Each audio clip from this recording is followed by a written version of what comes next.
the option.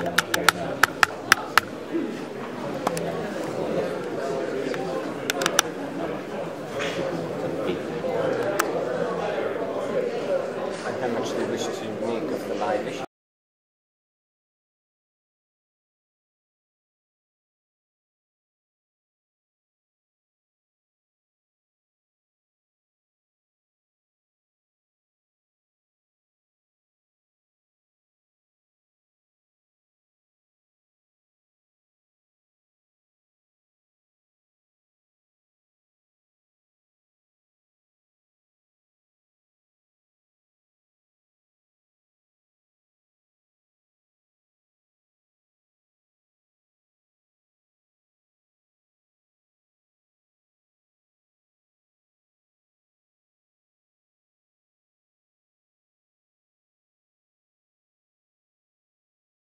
Worshipful Mayor of the City of Cambridge, Councillor Bull.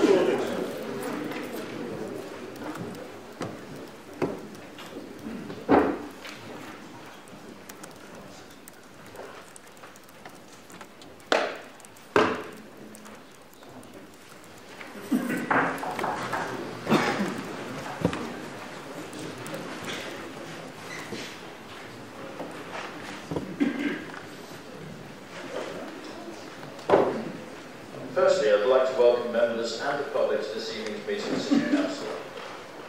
Before we start, I'll ask my chaplain to say a few words. One of our church members, after my talk, stood up and said, I feel very strongly that we should pray prophetically over the councillors who are represented here and over the council and the decisions that they have to make.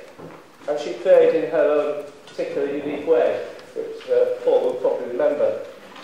But what she basically shared and prayed was that you would have the wisdom rather than the more minute picture that various others may bring.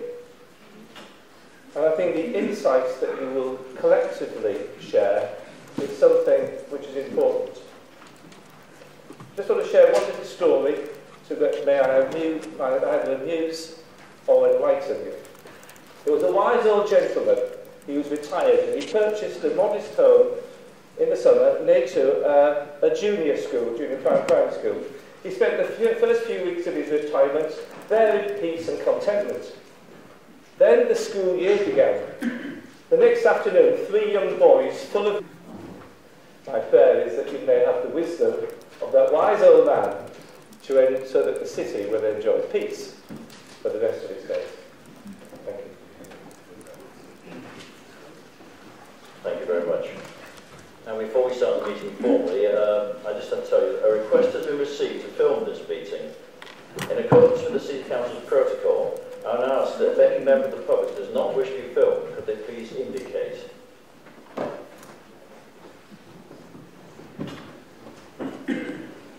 Now,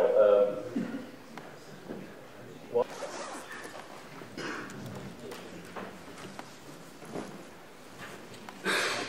Councillor.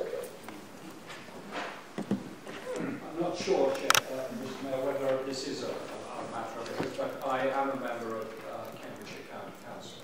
And Cambridgeshire County Council is a part landowner of Warts Causeway, and I therefore feel that I ought to declare the fact that there is that, I will call it a conflict of interest, but there's a certain tension between my loyalties to the two authorities. Although a member of the executive. Each question or statements must be limited to 3 minutes, with a further 2 minutes for a supplementary question or comment on something that has been said. Now, there is normally an overall time limit on public questioning of 30 minutes, including the time taken for responses and supplementaries. Now, this can be extended at my discretion, and given the fact we've got 7 questioners, I'm minded to give an extra 10 minutes or so. What I would try and avoid, therefore, is that we get to the end of this time without anybody having a chance to make their statement or question. So I would ask people in their... There will not be at risk of flooding themselves and will not increase the risk of flooding to other areas, policies 31 and 32. This actually carries on from the existing practice we've had, which is that any new development should have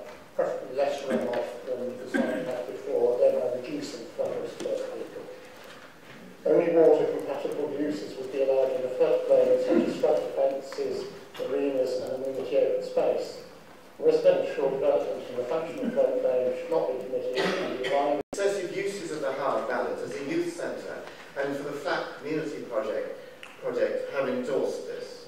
Surely any development must respect these previous uses. Building student housing, for example, of which any amount is going up and has gone up in the city, clearly does not satisfy these conditions of use. So is it legitimate for a site dedicated to community use to be used for something else? The second matter concerns the access to the Mill Road depot proposed development site. There is alarm that the proposal includes access from Hooper Street. The planning policy in relation to the loss of community policy facilities as set out in the existing and emerging local plans and the national planning policy framework, so nobody could just come along and say, oh, I'll build some student flats there and expect not to run into any difficulty. The reference to access plans to Mill Road site, there is no access yet, and that particular item will be discussed later on this evening as there is an amendment on the agenda specifically on Mill Road. So, mindful of the Mayor's requests that we do not take up too much time. We moved into what was called a conservation area, but which Policy 23 is now redefining as a development area. Our object, we are speaking for ourselves and for other residents of Mill Road and of the traders, many of whom are also residents. During the public consultation process on the proposed local plan, we pointed out that to protect and enhance Mill Road's unique character, it is crucial to define Mill Road's character accurately. The draft fails to do this as it does not acknowledge the existence of housing along the street, or the presence of many acknowledge the existence of housing in Mill Road. We also asked for clarification of point E. How are you going to widen pavements? Are you going to narrow the road? The answer which we received from a senior planning officer was alarming. She said that it was not possible to make this insertion as, quote, we need scope to widen the road. From this we can only conclude that the survival of residents on the road is limited as their needs are being sacrificed for the convenience of cars and of through traffic. Thank you. Executive Councillor Ward. There is no suggestion in the draft plan that Mill Road should lose its conservation area status. We've only just reaffirmed the conservation area on its new footprint in the rural name. There's also no mention of it being development area. The words are opportunity area, which is intended to represent the opportunity to bring about improvements to the street scene. The existence of housing on Mill Road is well recognised in the main document describing the character of Mill Road, which is conservation area appraisal, and do try not to duplicate the same information in several different documents. The housing on Mill Road is as protected as the housing anywhere else in the city by existing policies in the existing local plan and policies 3 in the new local plan, which essentially says that housing will not be allowed to be lost in anything other than really exceptional circumstances. On more generous pavements, the point has been accepted that the wording could be subject to unfortunate interpretation. The proposal in the papers today is to delete the words more generous pavements and insert instead improve. Now, next, Mr. W.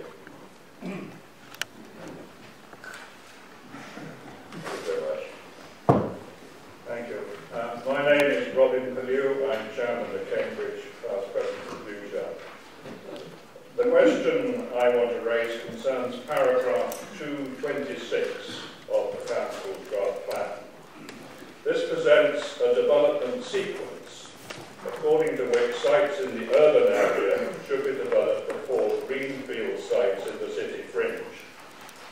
It's a principle that we strongly endorse, and is is one that is supported by a number of statements from the DCLG itself. However, we ask, how is this principle to be implemented?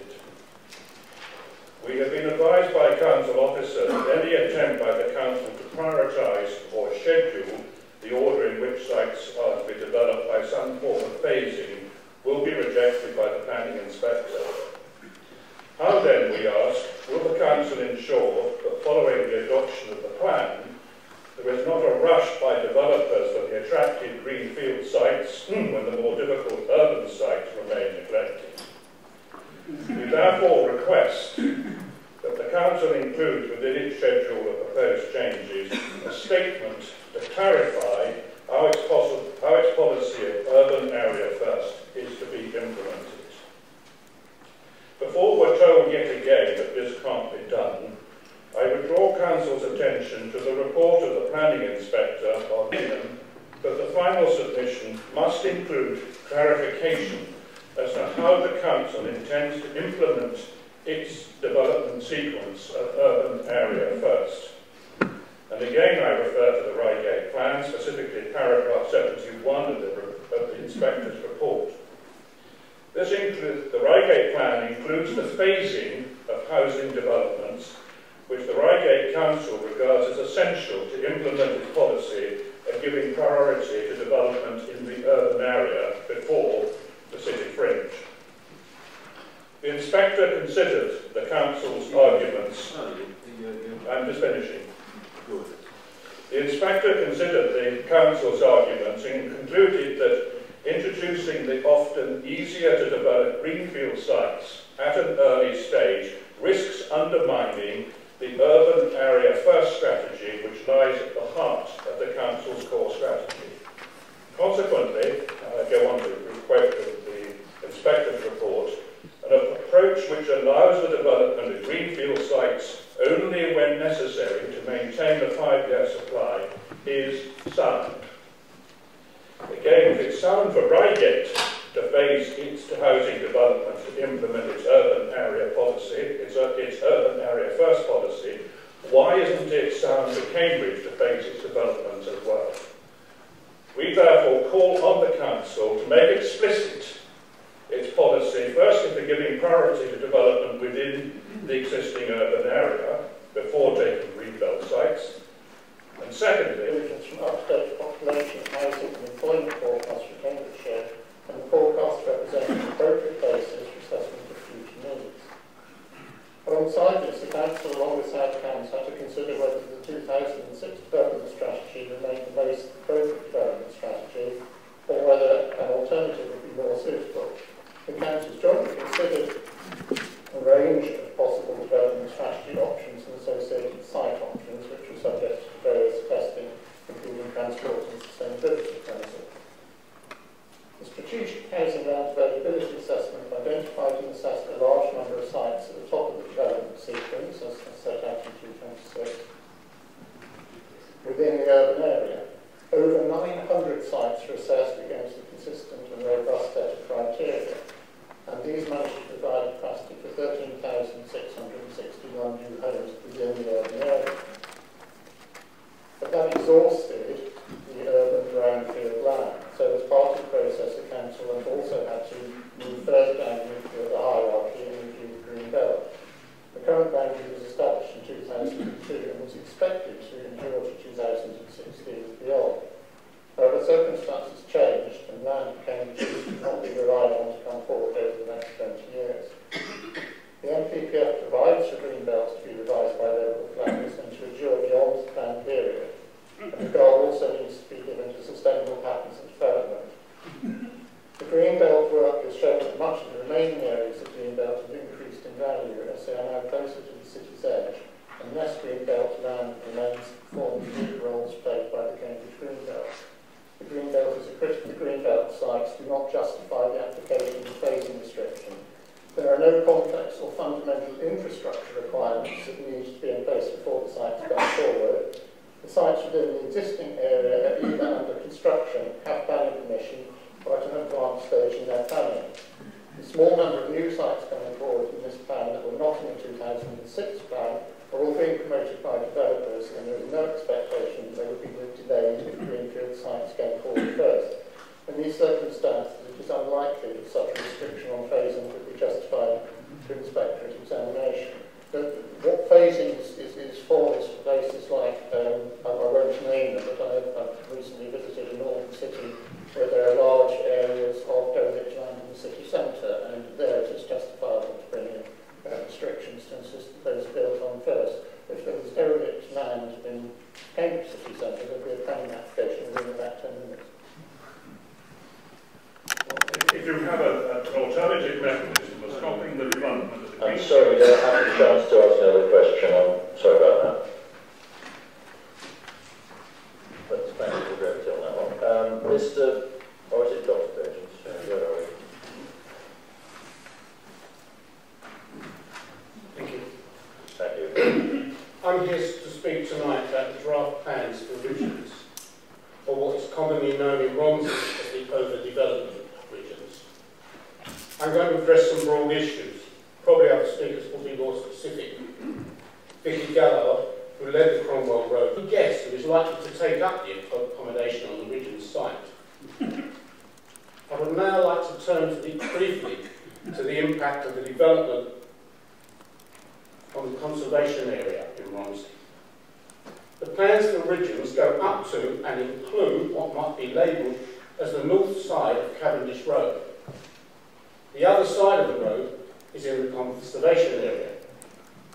If the site is developed as the draft outline indicates, then this could mean that the flats will be leaning on the conservation area and actually be in Cavendish Road. In fact, the whole site could be seen as an extension of Cavendish Road. It would also mean that access may be through Cavendish Road and directly onto Mill Road, and not through, as it currently looks or appears to be, onto Cromwell Road. I am sure any developer would prefer this access, as they can sell their buildings as off Mill Road, not off Cromwell Road. So my final fifth and sixth questions are, does the council intend to allow this development to open onto Mill Road via Cavendish Road? And does the council expect to allow the region's developer to clear the houses and offices already owned by regions and bordering Cavendish Road and build up to the conservation area? Thank you.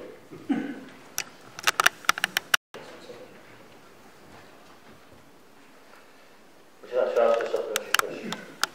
Well, I'd just like to make one point, and that would be about the desire for extra houses for Cambridge. I'm not trying to be xenophobic in any way and saying that people from London shouldn't move to Cambridge, but we are developing Cambridge, and the argument for developing Cambridge is for people of Cambridge. And the argument that gives me back is just, I think, that's spurious. But thank you. Thank you very much. Councillor Ward again.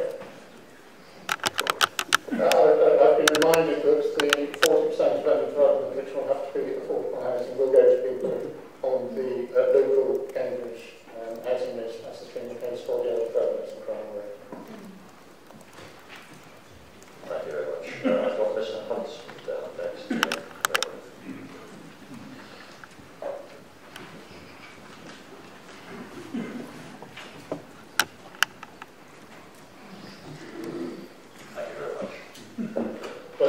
well-known fact that we have a serious traffic problem on the south side of Cambridge.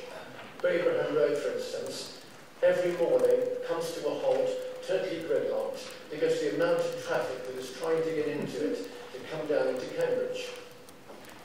In order that the bus services, in fact the park and ride system works, because it has the ability to bypass this traffic jam by coming down Words Causeway, which is controlled by bollards to prevent normal traffic, and it also has the ability, we know, to change the traffic lights to green, therefore its system flows straight into town, therefore bypassing, disrupting the bypass facility or generating this number of cars.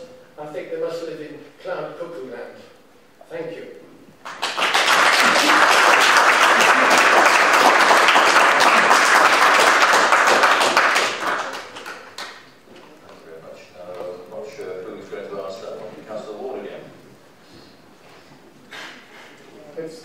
recognised in the plan that there are a number of challenges surrounding the water causeway sites, and transport certainly comes into that category. And those challenges will have to be addressed, and suitable solutions, including a temporary solution during construction, will have to be proposed by any developer who puts in a planning application, and some suitable arrangements will have to be agreed before any development can go ahead.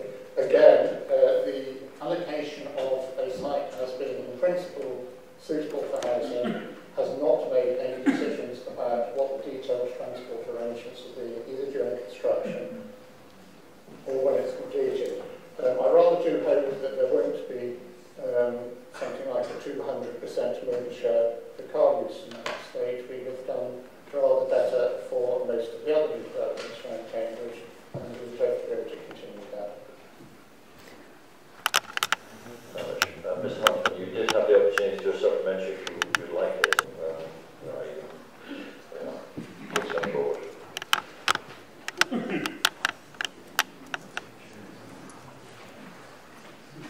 Well, this is more of a statement to all councillors than a question. Lurking down at the end of Mill Road is 65 acres of travesty it's a 65-acre travesty known as the Cherry Hinton Chalk Pit Lakes. The travesty is not that they exist, but for decades, what could have been a fantastic resource for the local community in all of Cambridge has languished, inaccessible and underused. While we acknowledge that there are many reasons why this has long been the case, we believe that there are now much better reasons that things should change.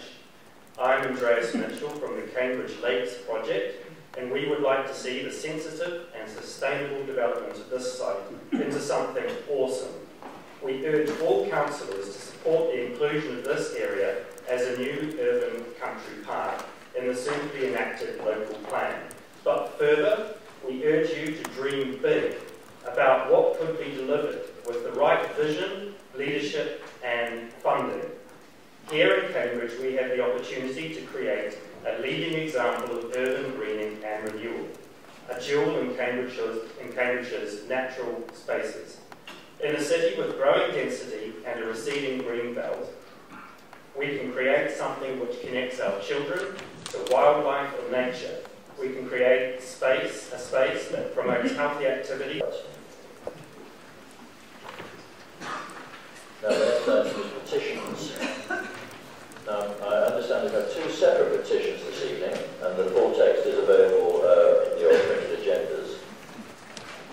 Under the scheme allowing members to speak, and members public to speak in support of the petition, the person presenting. I'm more than happy to have all this if you get. Thank you. Good evening, Mr. Mayor and councillors. My name is Jeremy Jones of Save the Cambridge Greenbelt campaign. You have the details of the petition. Please feel free to read them.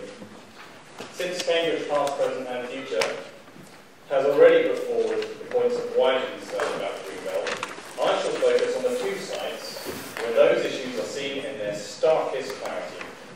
The two highly productive farms of outstanding quality, Netherhall and labelled GB1 and GB2. Sites that were specifically identified by the last inspector's report as contributory to the historical setting of the city. You will all already have received the open letter from our group, so I won't take up your time reading it all out. Hopefully you will all be familiar with its contents. During the first consultation round, the proposal to include these two sites was soundly opposed by 92% of residents. The reasons are many and have been well documented in that opposition. They fail on every sustainability ground against the council's own measurement criteria. All the nearest shops, chemists, nursery, primary and secondary schools, doctors' surgeries, post office and brownfield site has been included in the plan. And yet, without great effort, we managed to identify a potential site that is not just in the city, but is actually City Council owned, and one which apparently the head of planning was unaware. We subsequently had Cambridge County Council's announcement of the availability of 84,000 square feet at Castle Hill, potentially for residential accommodation, and I'm sure that's gone through the discussions here. But if we manage to discover one of your own sites which somehow managed to evade detection in this supposedly exhaustive assessment, what else might have been missed? We have been asked to take on trust that the work has been conducted well, but clearly there are serious questions to be answered. To recap, Netherhall and Newbury are high-quality arable farms which have been arbitrarily and unjustifiably downgraded purely to satisfy the planner's desires. And there has been no demonstration of exceptional circumstances required to support greenbelt evaluation. Clearly, any responsible council should avoid putting forward a plan that may be unsound in the eyes of the inspector. And we believe you are putting your plan at risk for the sake of pointless inclusion. Petitioners on providing that challenge. The debate that's going to follow later on the submission of the draft local plan is going to take place very much against the backdrop of the propositions that you have put to us and the strength of feeling that I know underlies it. To give you my immediate response, I would like to invite you and others to take a step back and survey the bigger picture that we as councillors, it's been mentioned earlier, that we as councillors are looking at when considering the local plan. Now, I know that the petitioners argue about the analysis, but I think that what could be in no doubt is that this city and its surrounding area has a serious housing problem.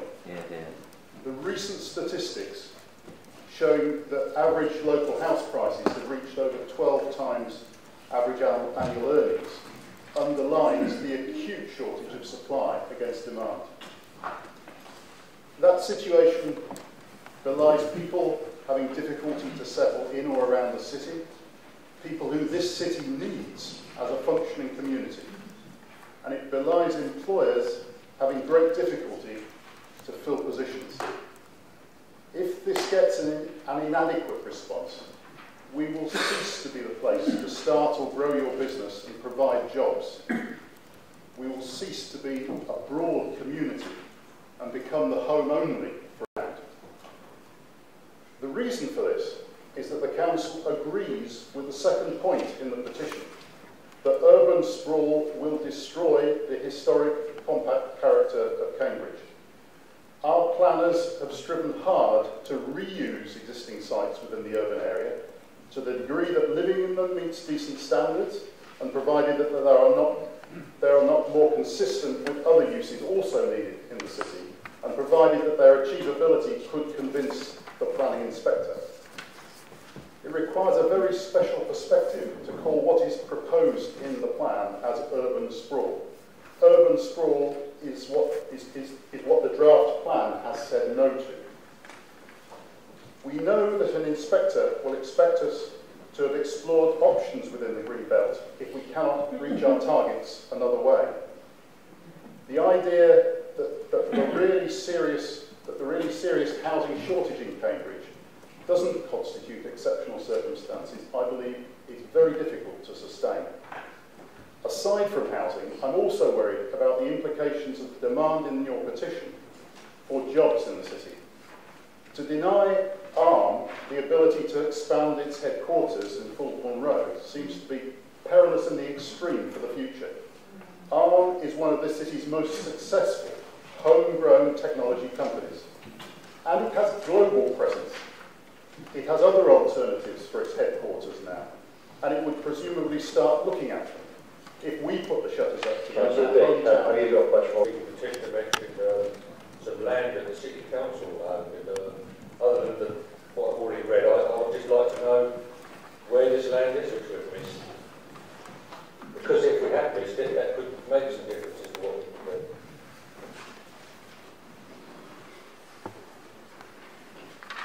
The Constitution does allow some clarification at this point. So where's the petition again? Just to avoid this going around the houses, could you just tell us where that is? It's I didn't hear that. I want to know where it is. Can I ask you? So could you just pop back to my country For the sake of council, it's Chesterton Bowls.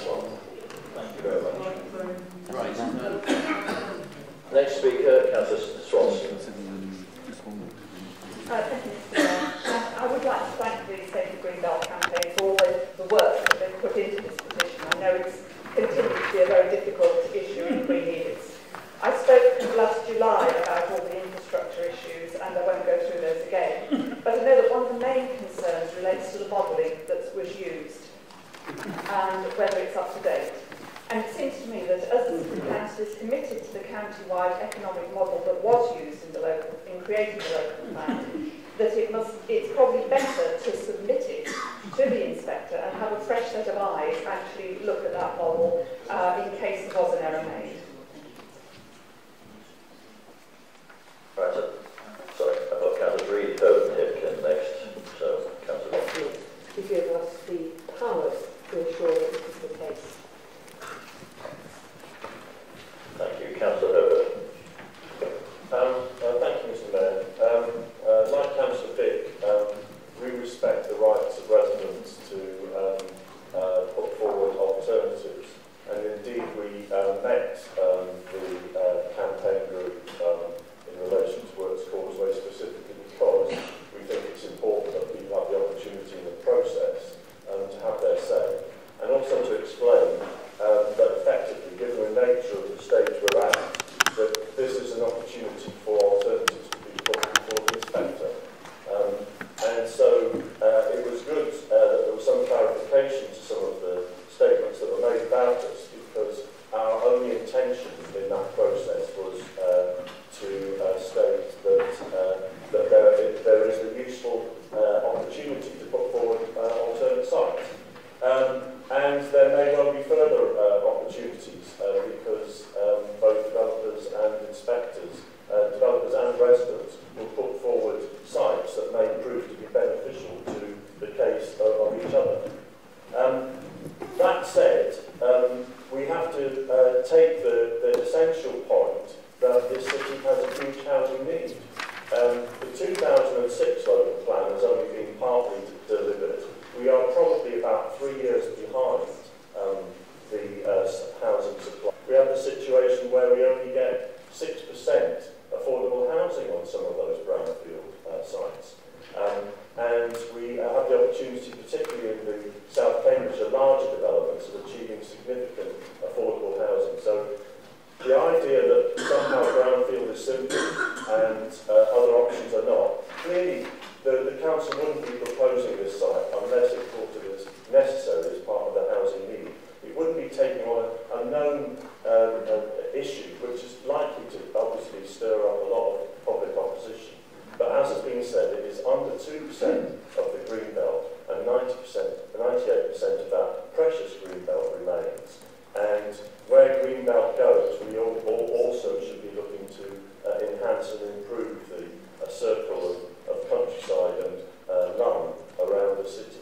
But we do not accept that, in principle, that the allocation is wrong, and the council has made every effort, as it should, to meet a housing crisis where house prices and house rents are spiralling.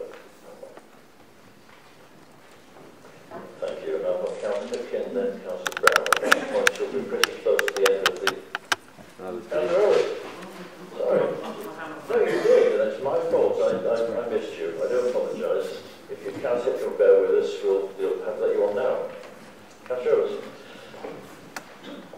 Well, the first point I'd like to make, Mr. Mayor, is that Chesterton Boltonbury is on the floodplain, and it's less than 2,025 people live within the boundaries of Cambridge City Council. That would mean that 2.25% of Cambridge residents signed the petitions.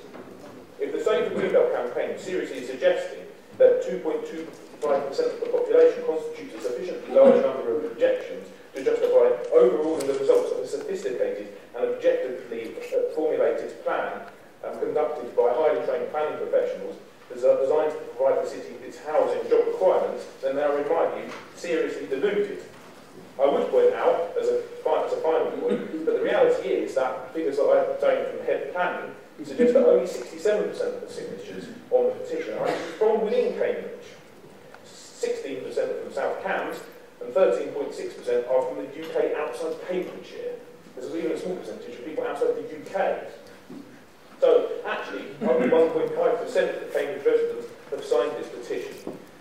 And I would suggest in a representative democracy that if you object to the decisions taken by elected representatives who attempt to take all of the complex factors involved into account, then there's a way that you can try and sort that out. It's called elections. So if there is such an objection, then maybe the people who are so worried about it might want to stand.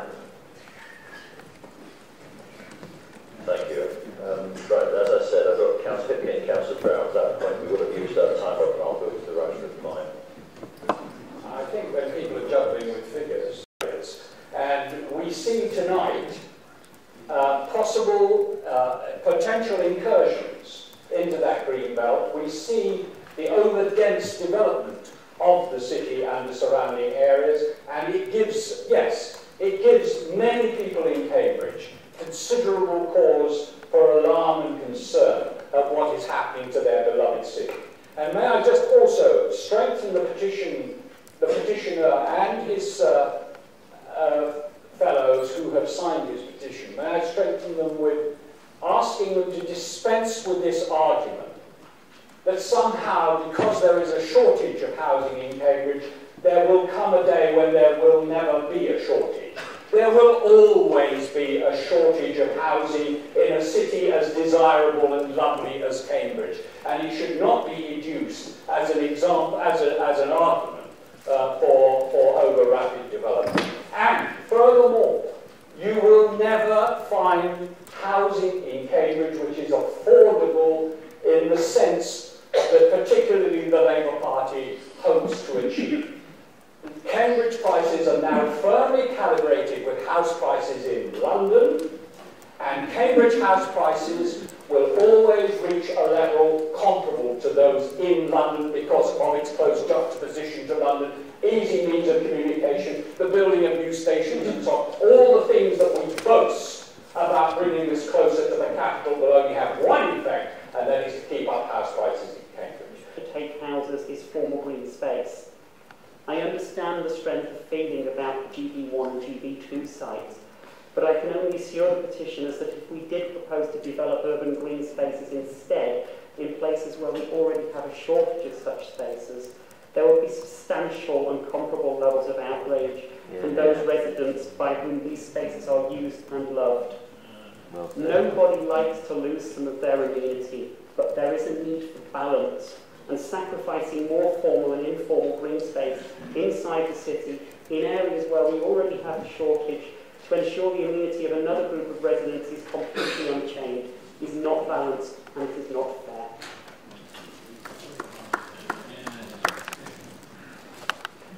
Right, thank you. I hope members will understand that I've allowed that debate to go on a bit longer than the 50 minutes allowed in the Constitution because there are plenty of people want to speak, but I'll just give the yes councillor a right to reply before we move on. Thank you, Mr. Mayor. I have very little to add, as most of the points on my list have been covered by other members. Just like to point out that the word compact that we are retaining in the plan as part of Vision of the City is being retained there under great pressure from developers who want to build all over vast swathes of the green belt, and they will no doubt be taking their case to the inspector as well. This petition will go on to the inspector, so it will be party input to the examination. And the documents. It is clear that this decision was based solely on the failure of the council to identify adequate running numbers elsewhere in the plan. The plan for this site and Romsey as a whole makes no attempt to address the proven lack of green space or oversubscribed schools and services. We believe that the revised provision of housing on the Richmond site will contribute to unmanageable pressures on existing green spaces, particularly on Vinery Road recreation ground. Schools that service Romsey are all but oversubscribed. Schooling children outside the community they live in will have a negative impact on the children and wider community by isolating them from their friends and neighbours and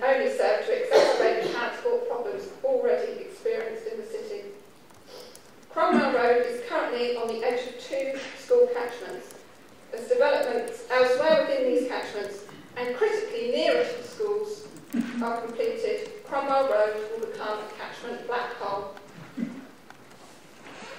Cromwell Road has suffered as a result of poor planning and a lack of an overall development plan, leading to 4 enclaves of badly designed and unsightly high-rise buildings.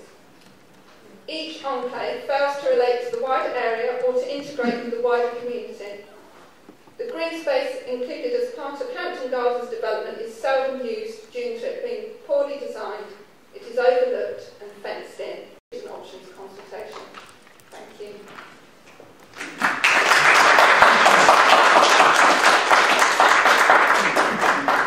Thank you very much. Okay, we'll now debate that 15 minutes for as the previous one. I will allow us more than 15 minutes. I've already got a couple of people indicated. Councillor Vick, would you like to? Mr. Mayor, try and be brief at this time. I'd like to thank the petitioners again very much for presenting the petition. I've already said that the draft local plan is predicated on maintaining Cambridge as a compact city, therefore avoiding as far as is reasonable building out into the green belt. With the serious needs and development pressures that have already been discussed, we're rightly challenged to reuse existing sites in the urban area exceptionally well. But the way we let these existing sites, like Richmond's on Cromwell Road, get redeveloped is no secondary matter, and the public interest in this is very welcome, not least to force careful examination of the tension between the beautiful, spacious green belt and the highly sustainable but necessarily constrained existing urban sites. When we do this, one of the most important benchmarks is the context of the surrounding area. My belief is, to your petition, that is on the table for us to vote on tonight, is the requirement for a development brief for the Richmond site. This has been brought forward as an amendment for us to vote on specifically in response to the aspiration of surrounding residents to engage and influence the redevelopment. It will enable a proactive position to be established, requiring further council approval before a detailed design is produced. I see this as a vehicle, especially for the petitioners, to carry forward their arguments about housing mix, although at least 40% of it will need to be affordable under other parts of the draft local plan's policies. I welcome that this petition has been brought forward, providing us with positive neighbourhood aspirations for future redevelopment, although every neighbourhood is also part of a bigger whole, where it's right for the broader city sometimes to disappoint locally. What you never ask for, you certainly never get. So I do think the council is ready to work with the petitioners to make the very best of this site. And I would urge councillors later on to be sure to support the amendment which enshrines this requirement for... It can be made of it. So whichever side it goes to, there should be a bridge. A cycle and pedestrian bridge at this site would obviously reduce the amount of car traffic on Cromwell Road when journeys by bike are more convenient and safer. The wording in the amendment also refers to the need for open space, and its importance cannot be exaggerated as there's none in that particular point beyond it. A pleasant pocket park would be just the thing for that area. Most important of all, the new wording referring to the housing which makes it clear that there must be a range of types and sizes, and it must fit with the surrounding area. It will need to be properly designed to fit the site. This wording lays down an important principle which any developer of the site would need to pay regard to, and the question of the design brief that Councillor Vick has already referred to is a key component to getting that. So the other thing I would like to mention, there have been fears that the growth of the city might detract from the ability to be creative, and that there's a need for workshops or areas where people can meet and discuss things, where there's a vibrant exchange of ideas. Perhaps some units on the Regions site might include studios or workshops. That might be not. I can understand as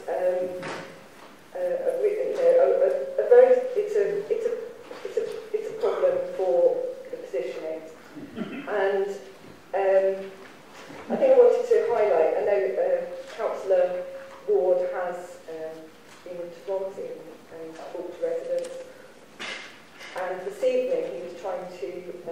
assure Mr. Bajan that transport issues will be taken into consideration before any planning application is submitted.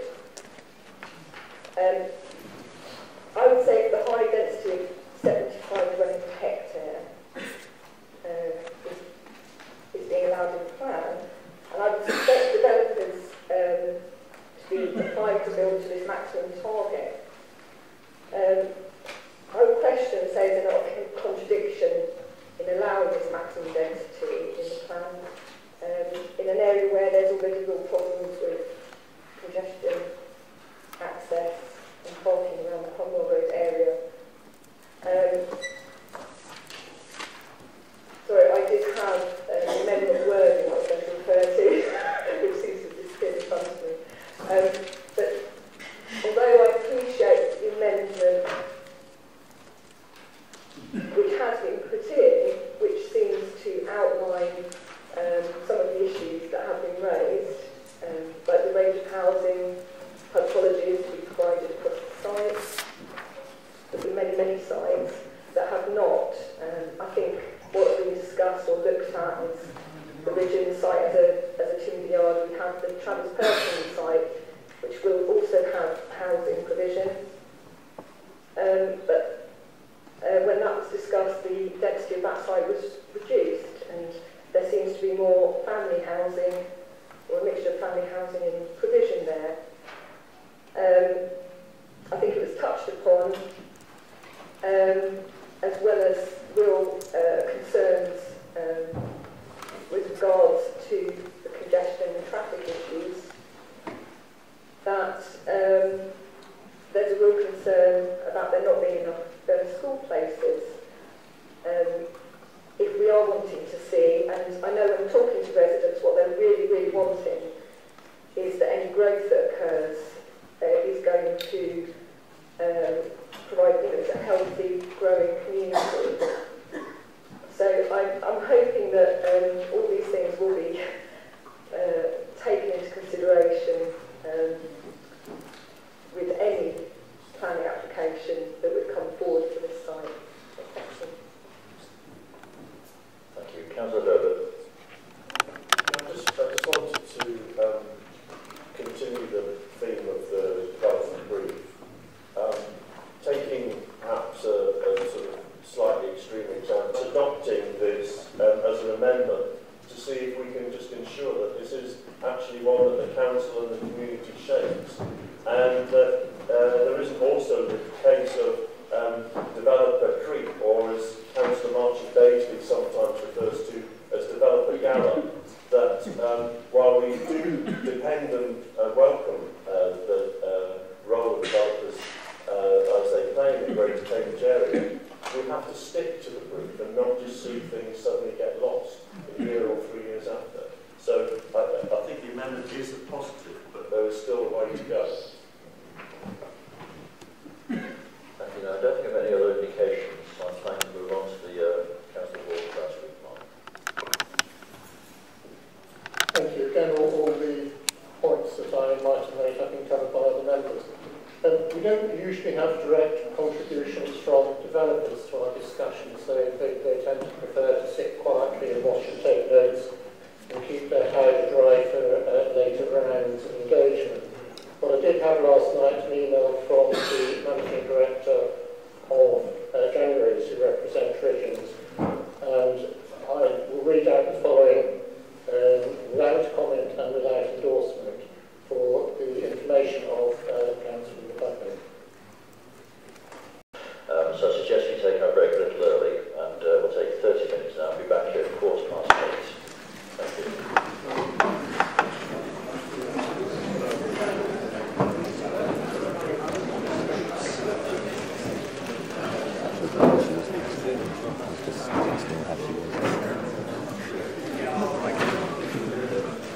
I know.